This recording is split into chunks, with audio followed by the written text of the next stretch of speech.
I started a new hardcore world in Minecraft and I have been absolutely thriving. In this video I'll show you how I went from being a homeless elf with no shirt to managing a bustling settlement, overseeing crucial infrastructure projects, conquering death itself, and even constructing a massive private island. We've got a lot of ground to cover today, so if you don't mind, I'd like to get started right now. After analyzing my previous failed attempt at starting a hardcore world, I think I've sniffed out exactly what went wrong. You see, I died. So this time around, there will be no more dying. Bing, bop, boom, boom, boom, bop, bam. Well, at least I stayed calm. Motherfucking ring! Jumping into a new world, I immediately channeled my gamer rage upon the local wildlife, helping myself to an ample supply of both meat and wood. Now, if this were 2011, then my next move may have been to erect some kind of makeshift shelter. You know. Like a bitch! But in the current year of our Lord, 2025. I prefer a more aggressive playstyle. The first thing I need to do is climb the tech tree and gain the ability to protect myself as quickly as possible, which calls for some help from today's sponsor. Does this ever happen to you?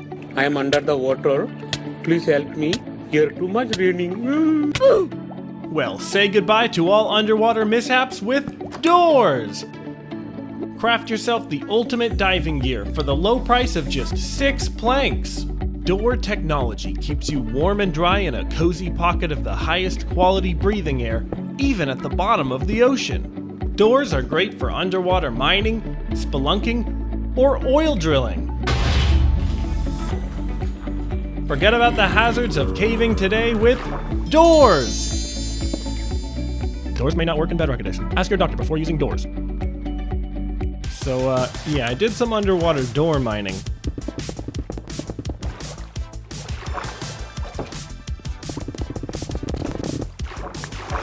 And kitted myself out with full iron gear by dawn of the second day. Completely skipping the perils of early game with 1.5 blocks of the most easily obtainable crafting material in the game.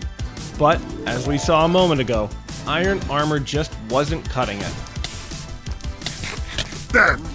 Say I wanna punch my monitor. So next I needed to penetrate deep into the bowels of the earth to plunder her finest treasures.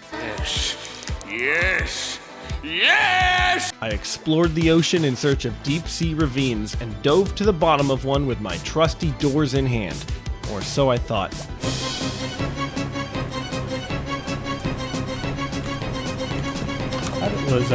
That's a crafting table, that's not my door. I hit a dead end at the bottom, but I could hear skeletons nearby, so I started digging and broke through into an underground cavern. The hunt for diamonds was on. Hi! Good morning! The hunt for diamonds was on. Oh.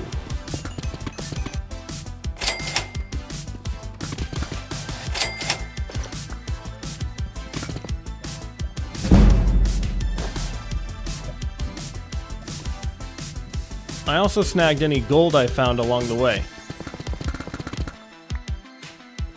Now that I was decently equipped, I could actually get to work on my main goals for this video. First, I'll change the status of the Ender Dragon from critically endangered to extinct. After that, I'll increase my own status from level 1 crook to level 99 mafia boss with the power of loot. In order to reach the dragon, first I need to run some errands in hell. And I couldn't imagine a more appropriate location for my portal than right here.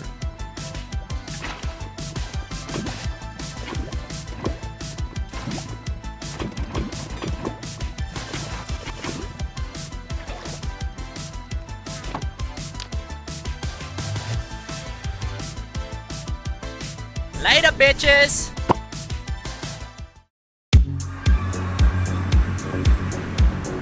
This is... Are you kidding me? Completely encased in basalt, I started digging.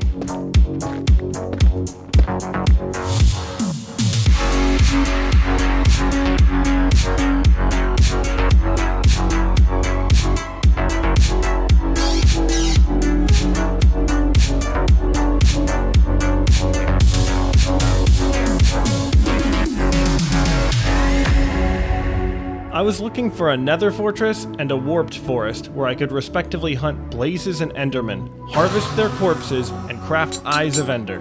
Before long, I'd found a warped forest.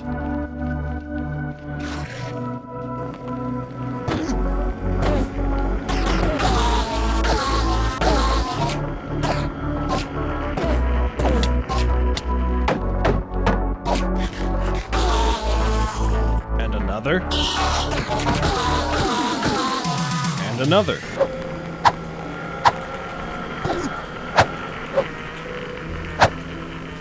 Dude, chill. You're really just...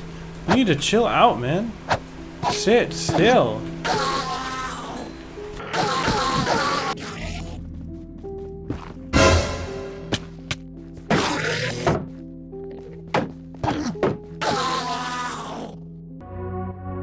But there was still no sign of a fortress.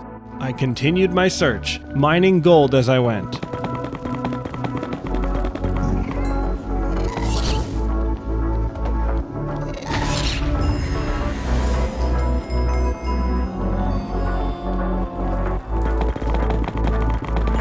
Okay, that looks kind of juicy. With my food supply dwindling and no cobblestone available to craft a furnace, I resorted to cooking my meals alive.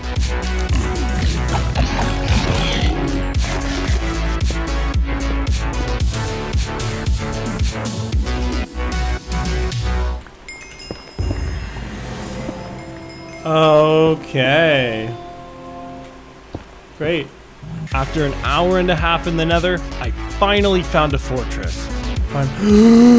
Is that a fortress? My God, it is. And look over here. The ruined portal sitting next to the fortress was very fortunate for me, as we'll see in a minute. But first, blaze rods.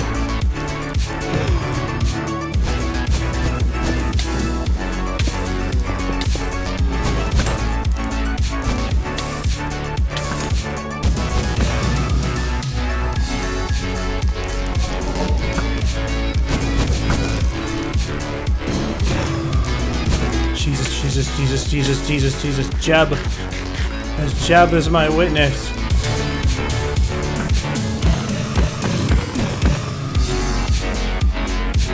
If I could complete that ruined portal over there, I could return to the overworld without backtracking through the almost 2 kilometers of dangerous nether terrain between me and my original portal. As it happens, obsidian can be obtained from piglins through bartering. All that gold I'd been collecting was about to pay off. Yes, yes, yes!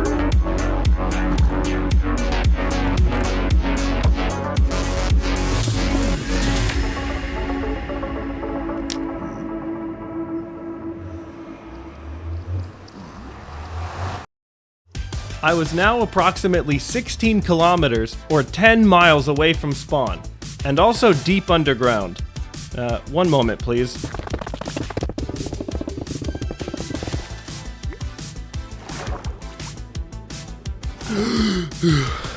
Excuse me. It's just that I haven't tasted fresh air for an in-game week. I spent a bit of time gathering resources.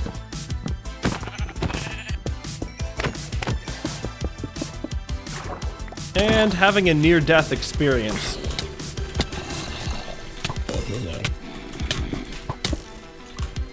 Okay, that I almost just randomly died for no reason. Before crafting them, the eyes of Ender, the keys to the end. Oh, magic 8-ball, which way to the Stronghold? Sige boss, tara na.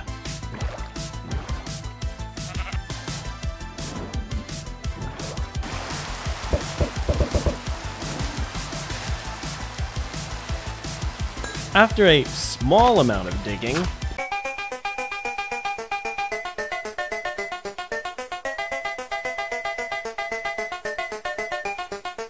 I found myself in a cave where I heard that magical sound. I heard silverfish. Obviously, I had to grab these diamonds first, though. Oh no. No, my My inventory was full. So Diamond, go bye-bye. Now that I knew where the portal was, I decided to make some final preparations. I hunted phantoms and prospected for redstone so I could brew some potions of slow falling. Before realizing I didn't bring any nether wart. Okay, well, never mind. Forget this. What a waste of everybody's time. Severus was not amused. At least I managed to grab enough diamonds to complete my full set of weapons and armor. "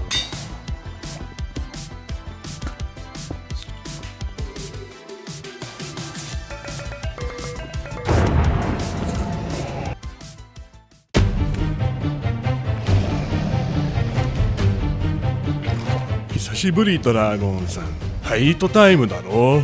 一人生き残る、一人死ぬ。頑張るぞ!」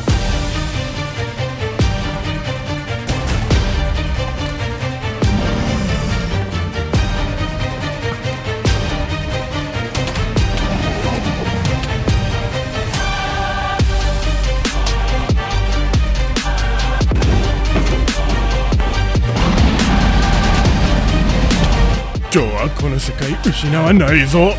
死ねー。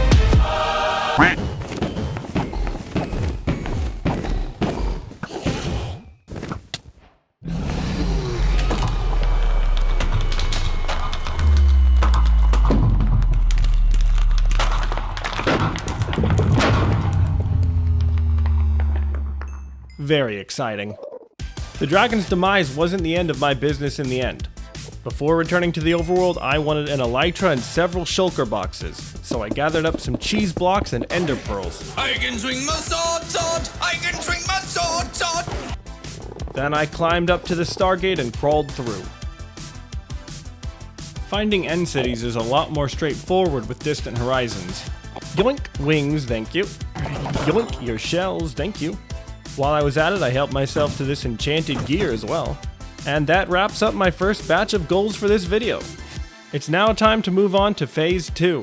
To avoid losing my hardcore world, like I did in my last video, I need powerful enchanted gear and a hefty supply of totems. But accomplishing that will first require me to complete a laundry list of smaller tasks. So let's get started on that. Hold up.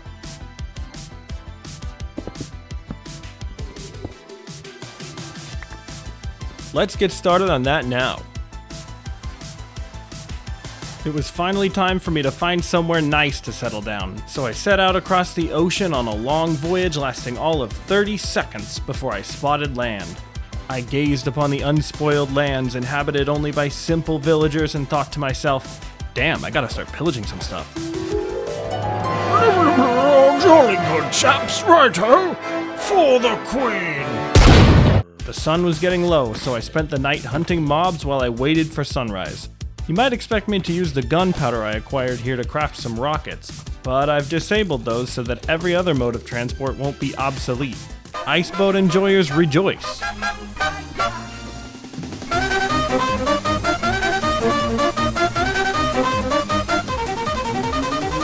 At dawn, I placed the villagers under lockdown for, their safety. They were so grateful that they allotted me this lovely seaside cottage for my personal use. Now that I had a base of operations, I could commence with said operations. So straight away, I embarked in search of your mother. After hauling a pair of heifers back to the village, I returned to a disgruntled townsfolk. Apparently they wanted to go outside and touch grass. So I made a promise to my new subjects. I will build a great wall around our village. And the creepers are gonna pay for it. Nobody builds walls like me, folks. Nobody. Construction of the perimeter began immediately. The project took 2 days to complete and cost the lives of many brave trees. Once the fence was up, another day was spent fully lighting the village, after which the population was released and sent back to work. Except for this nitwit. The village was now secure, but it was poor. To power up my gear, I needed enchanted books, which could only be produced by an advanced economy. First, I targeted the agricultural sector with significant expansion to farmland development, a cattle ranch, and a state-of-the-art automatic chicken farm. The job market was growing quickly, but population was stagnant. So I built this lovely Section 8 bunkhouse to provide housing for a new generation of laborers. Hey, check it out! 12 hours into this world, I've started construction of my first building. I hope it's worth the wait. It wasn't. Now that the villagers had full bellies and empty bed space, they could get busy. Next was the library. I refuse to build one of those standard Minecraft villager trading halls. I won't stand to see my subjects trapped inside a cramped, dismal sweatshop for the entirety of their lives. It's just appalling to think of what that would do to property value in my neighborhood.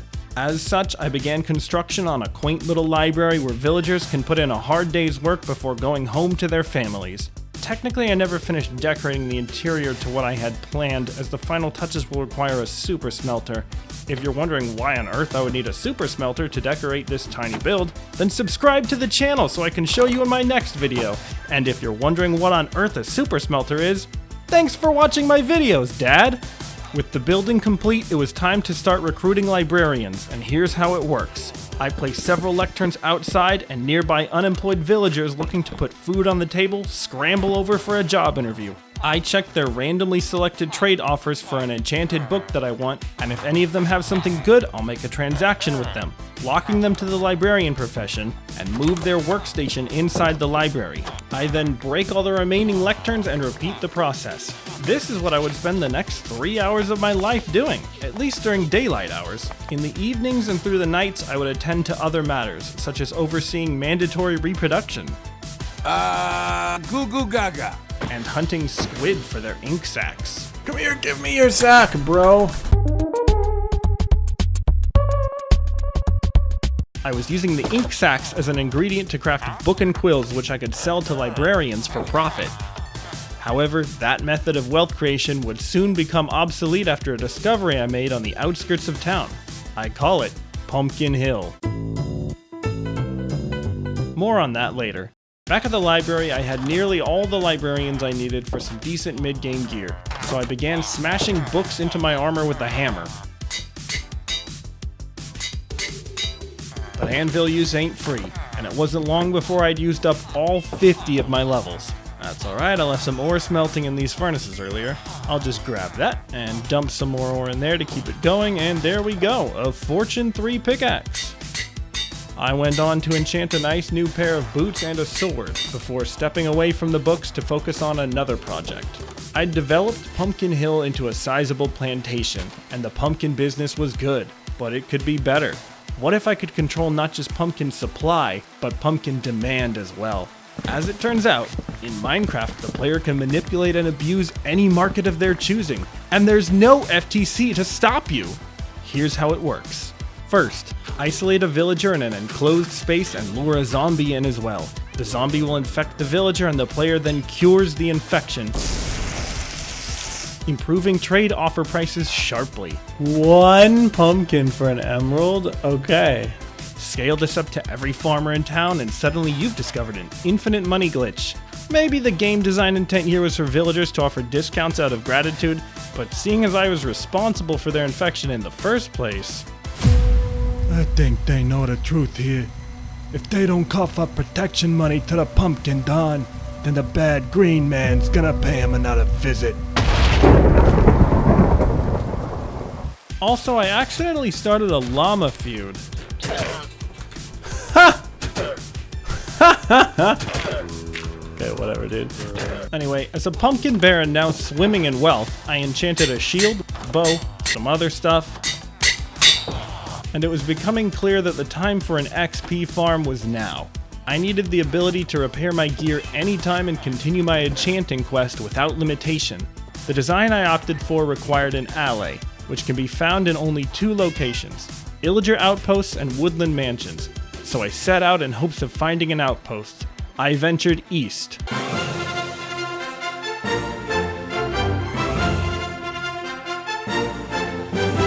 And found nothing. I ventured west and found poultry. Look at all those chickens. As well as a neighboring village, which prompted me to question why I had chosen to settle down in the first place that I stumbled across. Oh, that's nice. That's cool. That's cute. My village doesn't have one of these, or a fountain. Oh, these are in short supply. I kind of want to yoink one. What is this? This village is so much better than my village. It's like your village versus the Chad village she tells you not to worry about. They already had a library, and it's bigger than the one I made. Even at the top of the world, there was no outpost in sight, so I decided to head back. Ooh, Ocean Ruins. I haven't played this game much in recent years, so this is my first time using the new archaeology mechanic. Are you a paleontologist? No, God, no. I decided to head back home where I purchased a Woodland Explorer map from a local cartographer. If I followed the map, it would lead me to the Woodland Mansion, a massive and treacherous dungeon containing some of the deadliest enemies, and the chance of finding an allay.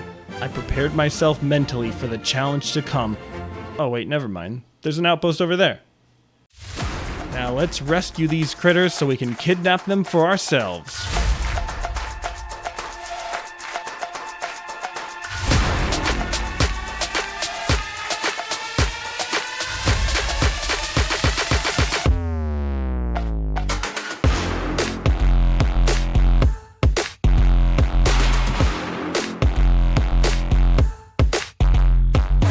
I'm not gonna set you free. I'm actually gonna kidnap one of you for myself, and then I'm gonna torch you. No. Okay. This kind of honesty about my intentions was probably not the best idea, as one of the allays immediately fled.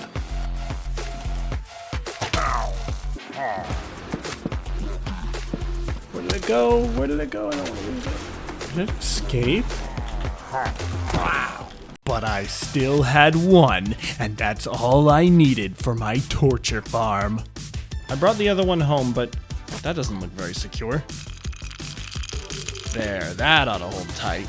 Time to gather the rest of the materials for the XP farm. I just needed some dirt, diorite,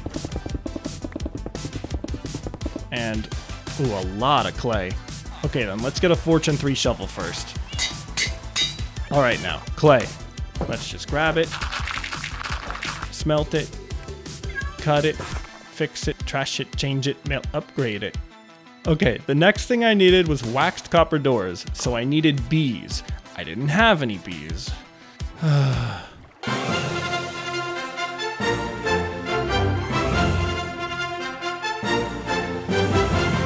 I remembered spotting a beehive near the outpost where I'd retrieved the allay, so I headed back there. After a heated debate with some beekeepers, I managed to convince them why this nest belonged to me now. You like jazz? Okay, with my bee farm set up, I could wax these copper doors, which just left one last thing I needed to gather for the farm: blaze rods. I now needed to venture into the Nether for blaze rods in order to complete my XP farm. Exactly the scenario I found myself in my last video just before I lost that world forever.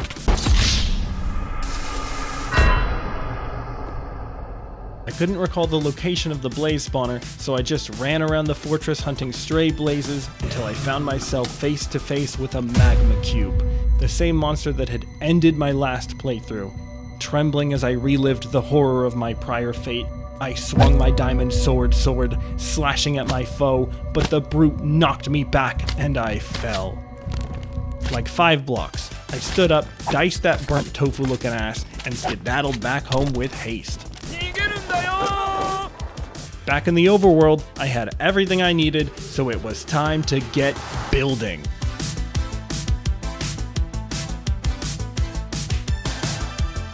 Halfway through, I lured my unsuspecting victim into the heart of the machine and duplicated it several times before sealing the lot of them in a sarcophagus of pain for the rest of time. Allow me to explain how it works. This farm is powered by the suffering of allays. At the center of the machine are dozens of allays, constantly taking damage and regenerating their health, forcing them to endure an eternal Promethean suffering.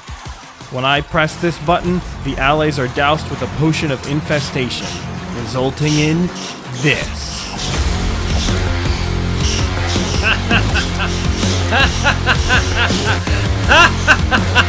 I am become Steve, builder of worlds.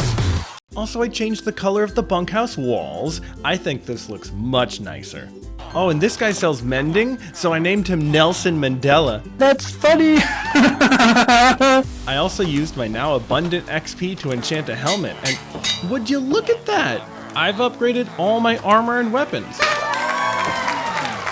I've upgraded my gear, gaining the ability to protect myself and to dig real good. I've monopolized the ruthless pumpkin trade and become a filthy rich oligarch, all in time for the obligatory 100 days milestone. To celebrate, I threw an office party to thank my hard-working librarians. You can tell it was a party because of the cake. There was also gathering and merriment in the town square. Our quaint little village had begun growing into a bustling trade hub, and now it needed an official name. I, of course, took upon myself the great honor and burden of choosing a name. And while we're naming things, let's give this dunce a name. What do you call an unemployed loser? Perfect. And lastly, we'll just give the XP farm a name. There you have it. I spent 100 days doing a thing in Minecraft. We're gonna go viral, baby. And there was absolutely nothing I forgot to do. Raid farm? What are you on about? Alright, fine. I promised a raid farm. We'll get a raid farm. The final remaining objective is a raid farm, capable of producing totems of undying. What makes totems so great? I'm glad you asked, Dad. They can do this. Held in either hand, a totem of undying protects the player from one instance of would-be fatal damage and is instantly consumed upon doing so. In a hardcore world like mine, where the player can never respawn, it should be obvious why they're considered essential. But raid farms are dangerous business. Rather than build one near my precious town of Howard, I decided to build an entire private island in the middle of the ocean, just to act as a dedicated raid farm. This project was absolutely massive compared to anything I'd built in this world so far. I needed a lot of materials, starting with sand. I traveled to a nearby island covered in the stuff where I stumbled upon a buried shipwreck, peeking above the surface. I followed the mast down to the remains of an ancient ship, where I conveniently acquired some moss and bamboo, 2 items I needed for my current project. Back on the surface, I dug up a lot of sand. Like a lot of sand. Oh! Right! Though most of it isn't actually for this farm, and went into storage for an upcoming video. While that was going on, the villagers seemed to have discovered how to make an iron farm all on their own. Sup, dude? Most of these materials I could gather by hand in a reasonable amount of time, but that string was not looking good. Wanting to avoid the delay of constructing a separate farm just to acquire the materials for this farm, I took in a deep breath of copium and decided to assess roughly how many string I could gather in one night by hunting spiders. Yikes, that's not looking good. Okay, maybe I just need a horse so I can cover ground more quickly. Hey, girl, look at you. Easy, easy. Easy, girl, you're okay. Sorry, girl. Okay, empowered by my new 1 horsepower Mustang, let's see how many strings I can get in one night. Okay, it's obvious I'll need a mob farm to get that much string, but first let's gather everything else. Moss carpet? Easy. Combine the moss I got from that shipwreck with all the bone meal I've stored from 100 days of skeleton murder, and that's done. Next is sandstone and smooth sandstone. Say less. Cobblestone and deep slate?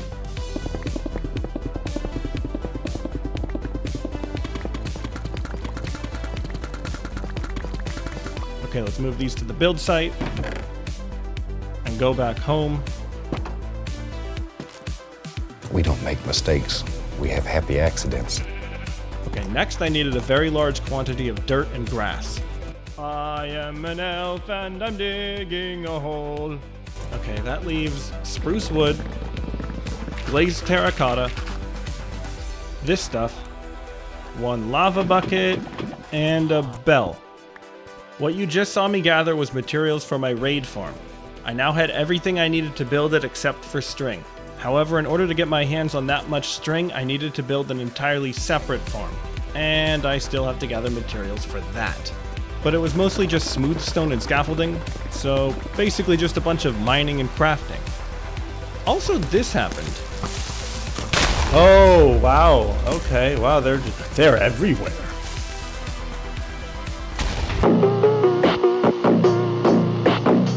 I also needed a few pieces of ice.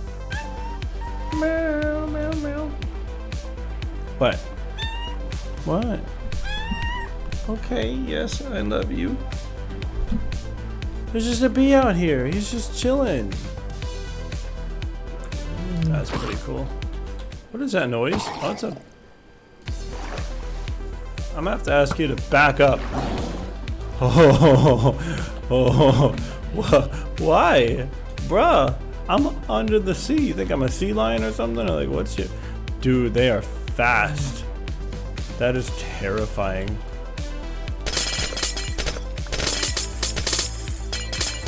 Alright, that's everything. Let's pack it all up and head out to the build site. I used a design by a YouTube redstoner called Potato Noir. This has been my favorite redstone channel lately due to the sheer amount of value provided by Potato's innovations. This farm, for example, is very well optimized to be incredibly cheap to build while still giving drop rates in excess of anything most players are ever going to need.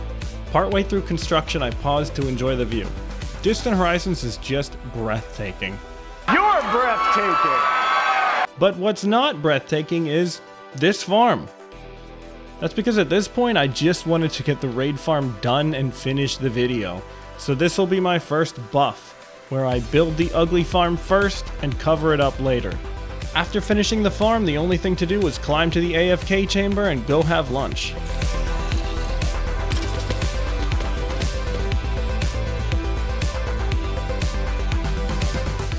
When I came back to my PC, I found that everything had worked perfectly.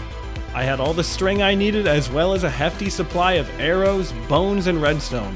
And all this after running the farm for just 3 hours. I now had everything I needed to get this last project done, so let's not waste any time. I began placing sandstone for 12 minutes before realizing my schematic was 1 meter too high. Whoopsie, made a oopsie. After adjusting everything down 1 block, I continued filling out the beaches, followed by the grass in the middle,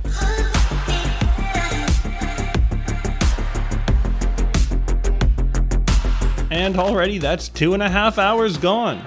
Next, I put my engineering skills to the test by building a, big hole in the ground. During raids, the illagers will run into this hole where they'll drop down this chute into the collection chamber.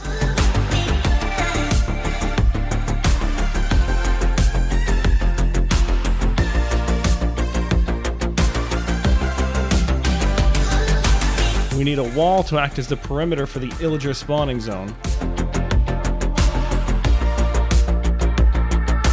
And some trees to make it feel more like a real island. Next, to make sure the illagers only spawn inside the wall, we have to spawn-proof every block on the outside. That's where the moss carpet and string come in.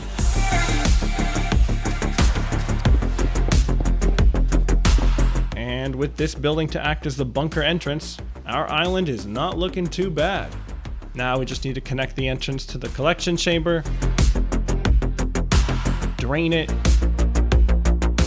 add the details, and there we go. The interior is done. At this point, hostile mobs could still spawn on the beaches, so I gathered some glowstone, crafted some redstone lanterns, and built some lampposts around the island. 1 transoceanic voyage later, I had myself some dark oak, which I used to create these spooky posts meant to warn passerby of the danger on this island. That's it. The island was done. The only thing left to do was condemn some unfortunate soul to a life of imprisonment where they shall serve forevermore as bait for my raids. And I know just the guy. Word around town says this dangerous criminal has been trying to organize a union. I won't let my perfect city on a hill be destroyed by commies like him. In you go. Better dead than red. With my town safe from dangerous ideologies and the farm complete, all I had left to do was turn it on.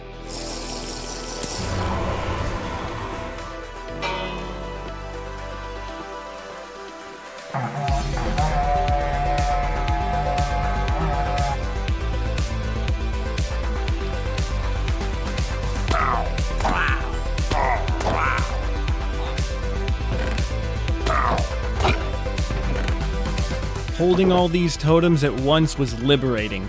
This is the true dawn of my world. My perfect start, if you will.